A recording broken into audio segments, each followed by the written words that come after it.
नमस्ते दोस्तों। Classic books bye audio पिटारा में आपका स्वागत है। बेहतरीन ऑडियो बुक सुनने के लिए हमारा चैनल सब्सक्राइब करें और बेल आइकन दबाना ना भूलें ताकि आपको हर अपडेट मिलता रहे।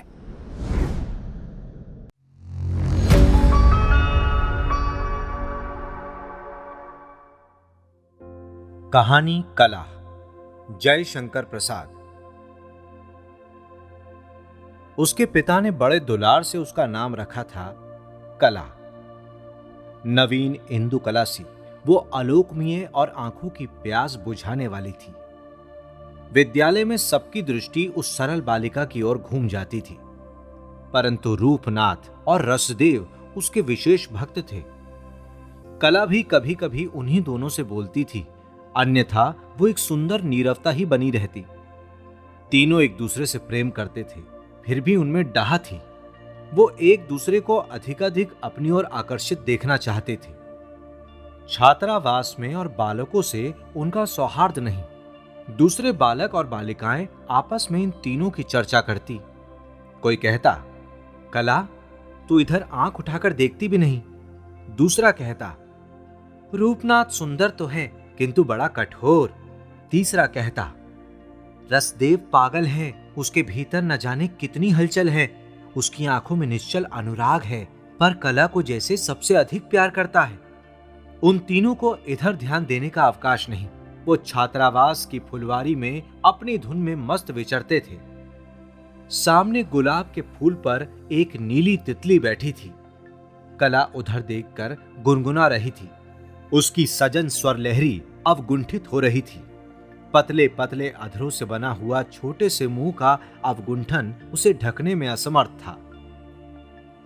रूप एकटक देख रहा था और रस नीले आकाश में आंखें गड़ाकर उस गुंजार की मधुर श्रुति में कांप रहा था। रूप ने कहा, आह कला, जब तुम गुनगुनाने लगती हो तब तुम्हारे अधरों में कितनी लहरें खेलती हैं। भावे जैसे अभिव्यक्ति के मंच पर चढ़ती उतरती कितनी अमिट रेखाएं हृदय पर बना देती हैं। रूप की बातें सुनकर कला ने गुनगुनाना बंद कर दिया। रस ने व्याघात समझकर भ्रूभंग सहित उनकी ओर देखा। कला ने कहा, अब मैं घर जाऊंगी, मेरी शिक्षा समाप्त हो चुकी। दोनों लुट गए। रूप ने कहा, मैं तुम्हारा चित्र बनाकर उसकी पूजा करूंगा। रस ने कहा, भला तुम्हें कभी भूल सकता हूं। कला चली गई। एक दिन वसंत के गुलाब खिले थे। सुरभि से छात्रावास का उद्यान भर रहा था। रूपनाथ और रसदेव बैठे हुए कला की बातें कर रहे थे। रूपनाथ ने कहा, उसका रूप कितना सुंदर है। रसदेव ने कहा, और उसके हृदय के सौंदर्य का तो तुम्हें ध्यान ही नहीं। हृदय का सौंदर्य ही तो आकृति ग्रहण करता है, तभी मनोहरता रूप में आती है।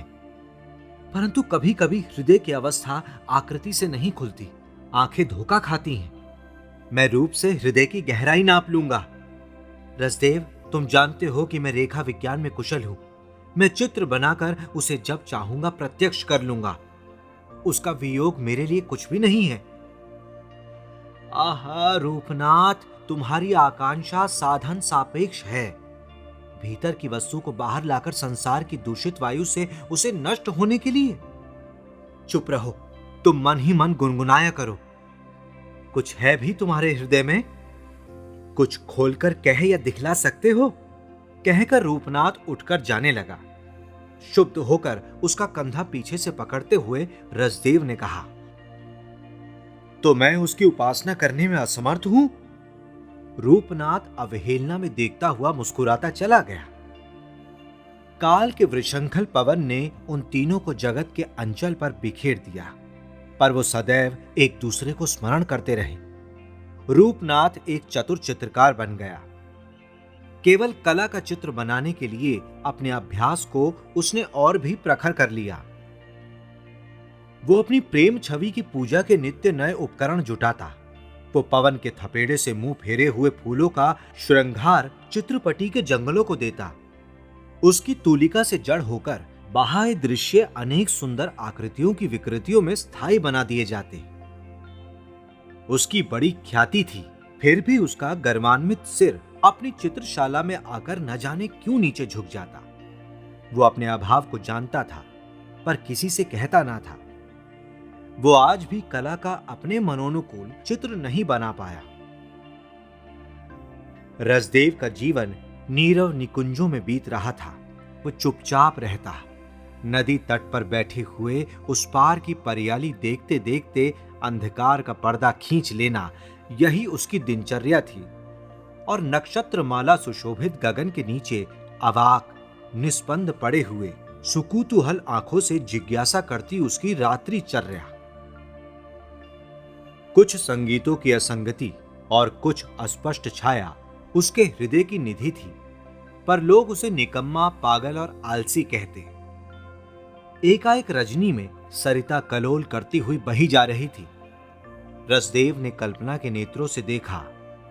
अकस्मात नदी का जल स्थिर हो गया और अपनी मरकत मृणाल पर एक सहस्रदल मणिपद्म जल तल के ऊपर आकर नैश पवन में झूमने लगा।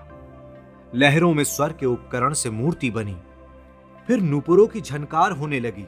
धीर मंथर गति से तरल आस्तरण पर पैर रखते हुए एक छवि आकर उस कमल पर बैठ गई। रसदेव बड़बड़ा उठा। वो काली रजनी वाले दुष्ट दिनों की दुख गाथा और आज की वैभवशालिनी निशा की सुख कथा मिलाकर कुछ कहने लगा।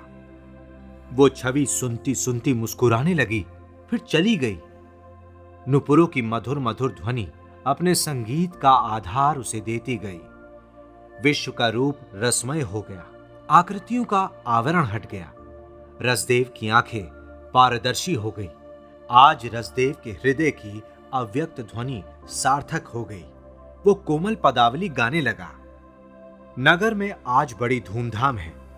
जिसे देखो रंगशाला की ओर दौड़ा जा रहा है। रंगशाला के विशिष्ट मंच पर संपन्न चित्रकार रूपनाथ ठाट बाट से बैठा है। धनी, शिक्षित और अधिकारी लोग अपने आसनों पर जमे हैं। वीणा और मृदंग की मधुर ध्वनि के साथ अभिनेत्री ने यवनिका उठते ही पदार्पण किया। नूपुर की झनकारों की लहर ठहर ठहर कर उठने लगी। उंगली और कलाई, कटी और बाहुमूल स्वर की मरोड़ से बल खा रहे थे। लोगों ने कहा, देखने की वस्तु आज ही दिखलाई पड़ी। जीवन का सबसे बड़ा लाभ आज ही मिला। कितने सहृदय अपने उछलते हुए हृदयों को हाथ से दबाए थे। शालीनता उनके लिए विपत्ति बन गई थी। चित्रकार का अंधभक्त धन कुबेर भी पास ही बैठा था। उसने कहा, रूपनाथ, इसका एक सुंदर चित्र बनाकर तुम मुझे दे सकोगे? चित्रकार ने देखा, एक अतुलनीय छवि राशि। तूलिका इसके समीप पहुंच सकेगी? वो आंखों में अंकित करने लगा। सहसा अभिनेत्री के अधर खुल पड़े। नृत्य श्वास शलत प्रश्वास क्षण भर के लिए रुके। बांसुरी बज उठी। वागेश्वरी के स्वरों के कंपन की लहरें ज्योति से बिखरने लगी। चित्रकार पुकार उठा, कला! परंतु ये क्या? उसने देखा कला सजीव चित्र थी। उसकी पूर्णता स्वर कंपन के ज्योति मंडल में ओतप्रोत थी। उसने पागलों की तरह चिल्लाकर कहा, मैं असफल हूं, मैं असफल हूं, मैं इस भाव को रूप नहीं दे सकूंगा। और ये कहकर वो उठकर चला गया। कंगाल रसदेव भी पीछे के मंच पर अपने एक साथी के साथ बैठा था। उसने कहा, रसदेव, ये तो तुम्हारी बनाई हुई स्मृति नाम की कविता गा रही है। तुम्हारी रसमय भावुकता ही इस स्वर्गीय संगीत का केंद्र है, आत्मा है, जैसे वर्णमाला पहनकर आलोक शिखा नृत्य कर रही है। संगीत में उस समय विश्राम था। अभिनेत्री ने वीणा और मृदंग को संकेत से रोककर मूक अभिनय आरंभ कर दिया था। अपने झलमले अंचल को मायाजाल के समान फैलाकर स्मृति की प्रत्यक्ष अनुभूति बन रही थी। कवि की मधुरवाणी उसे सुनाई पड़ी। कवि रसदेव ने अपने साथी से हंसते हुए कहा, इसकी अंतिम और मुख्य पदावली ये भूल गई। उसका अर्थ है, मेरी भूल ही तेरा रहस्य है, इसीलिए कितनी ही कल्पनाओं में तुझे खोजता हूं, देखता हूं, हे मेरे चिर सुंदर। वो स्मृति में जैसे जग पड़ी। उसने सतृष्ण दृष्टि से उस कहने वाले को खोजा और अपनी बधाई के फूल विजयमाला उस दूर खड़े कंगाल कवि के चरणों में श्रद्धांजलि के सदृश बिखेरने चाहे। रसदेव ने गर्वान्वित सर झुका दिया।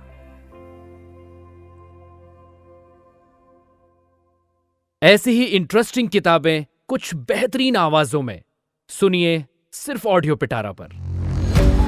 ऑडियो पिटारा सुनना जरूरी है। दोस्तों, आपको ये कहानी कैसी लगी हमें जरूर बताइएगा। लाइक और कमेंट कीजिए और अपने दोस्तों के साथ ये कहानी जरूर शेयर कीजिए। Thank you so much. Audio पिटारा सुनना जरूरी है।